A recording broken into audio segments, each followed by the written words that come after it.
Hey there, my fellow language gamers, and welcome back to the channel. We're going to be talking about the language learning card game called Heading into Language Land. You can learn more about this game at languagecardgames.com and play it with us online every Saturday with the virtual version. In this particular video, in this particular playlist, I'm talking about some of the deeper underlying strategy inside of this game. Now, this is something that we don't often get into in our casual games with beginning players because this game actually can be played in two modes. It can be played in a real simple mode where you just focus on talking about the different topics that come up in your target language, and that's all. You basically move around, talk about different things, earn some points. It's very simple. But if you start to pay attention to and incorporate the special rule texts on the different game cards, then some really interesting things can start to happen, and you can evolve some more complex strategies that make the replay value of this game really high and more suitable for people who are experienced gamers. So I'm making this playlist to explain some of those key rules, and in today's video I want to talk to you guys about the horse card, of which there are 3 in the deck heading into Language Land 1. And I'm going to prime this space right here with one of the horses so we can see exactly how this works. I have on my team right now a character and a weapon, the wordsmith and the sword. And this dice keeps track of my longevity points, basically my life points. And this dice is to roll for chance. I've got a couple key locations there that are good to move to. So let's say that I decide I want to move to here. It's the top of my turn. What I do is I flip over this card and I find out, oh, okay, it's a horse. So I need to roll this dice, speak about a topic on the horse card. If I'm successful, then the horse is going to join my team, and I'm going to replace this empty space with the card from the deck and move to there. Okay, great. Now I have a horse on my team. Let's see what it says. It says, pass one of horse's categories and all of your horses gain +1 speed on your next turn. Okay, so I gotta remember that. So on my next turn, this horse and any other horses I might have will change from speed 2 to speed 3. Right now, this horse is speed 2. I see S2 on the bottom left. And I see transport 6. That means I can carry different things, characters and weapons, up to the limit of 6. So I have to check my other cards' ratings. So basically, having this horse is going to allow me to move out my team faster. If I look on my wordsmith card, he has a speed of 1. So the horse is faster, clearly faster. How do the speed ratings work in this game?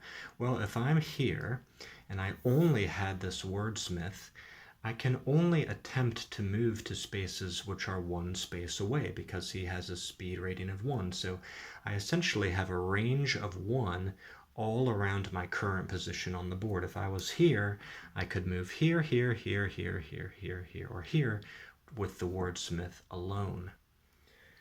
But if I add the horse in and the wordsmith rides the horse, well, then I can take advantage of the fact that the horse is speed of 2. So that means my range increases. When it's my turn, for example, now I could decide that I want to move here instead of just here. This space is 2 spaces away, so I need a space of 2 to reach it. If I was already, let's say I was here and I had the horse, well, now I can go anywhere on the whole board basically, because speed 2 I could reach over there, I could reach up to here. If I just had the wordsmith, I would be constrained to the spaces immediately around me. Now, how do I know exactly how much I can carry? We have to look at the weight of the other things on our team.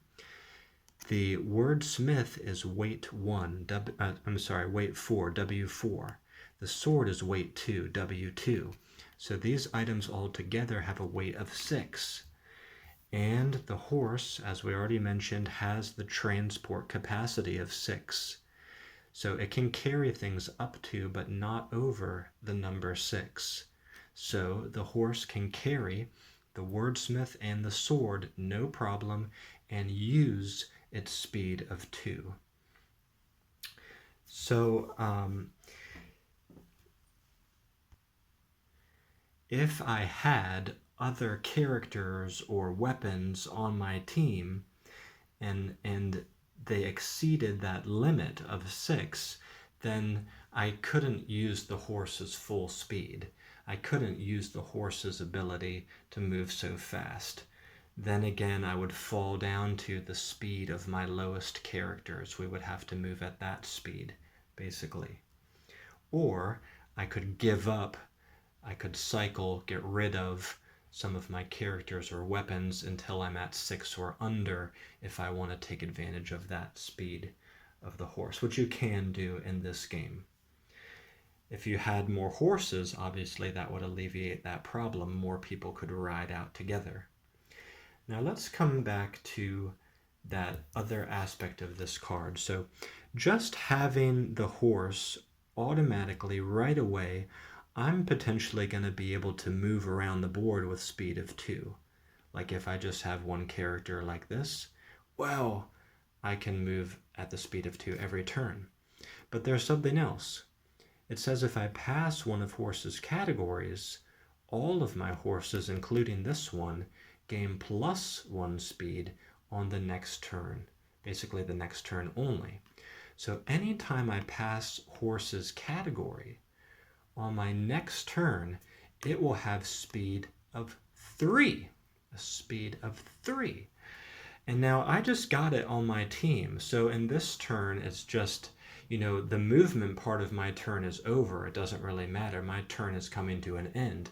But now I'm primed to ride out on my next turn with the speed of 3 because I passed this category just to get it, you see. So let's imagine it's my next turn. I want to decide where to go. Well, I've got that speed 3 ready. So I can do 1, 2, 3. I can go across the board to a location I really want to go to, location I really think is advantageous. Embertell, if I move in successfully, can generate a character for my team. If I'm close to winning by longevity points, I could move straight to Wordsway, turn in a weapon, gain a life point, and possibly win the game right away. Let's imagine that there was another player on this spot, I could launch a direct attack and go 1, 2, 3, cross the board and attack that player directly if I see a player like in a weak position.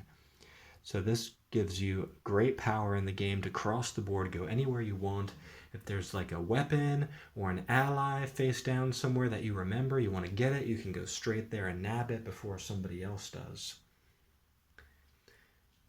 Now, after that turn is completed, your speed, the speed of the horse, is going to go back down to 2, unless for some reason you were able to pass the horse's word category again.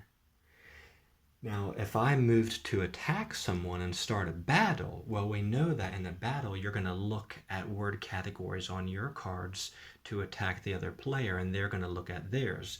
So like if I move to battle another player, I potentially could try to pass a horse category again, and that would set me up for speed 3 on my next turn. So as long as you keep passing the horse's categories, you're going to have speed 3 on every turn, but that might be hard to do every single turn. But if you can't, that's okay. You've still got that speed 2 always sitting there, which is a great bonus to have. So I hope this helps you out. If you have any questions about the horse card, let me know in the comment section down below. I hope you come out to play with us on Saturday. Look forward to more videos about the strategy in this strategy guide playlist. And take a closer look at the horse cards next time you see them, because if you flip through the horse cards, you will see the movement. I'm supposed to go this way. The horse is like this, and then is starting to rear up, and then turns magnificently. And I think Susanna Hartz did a great job with the artwork of this horse. It's really cool. And also the eyes go from black to starting to be a little bit red to glowing red. And this is a horse that we learn about, we hear about in the story, Heading into Language Land story. All right, that's it for this video today. I'll see you guys next time. Bye-bye for now.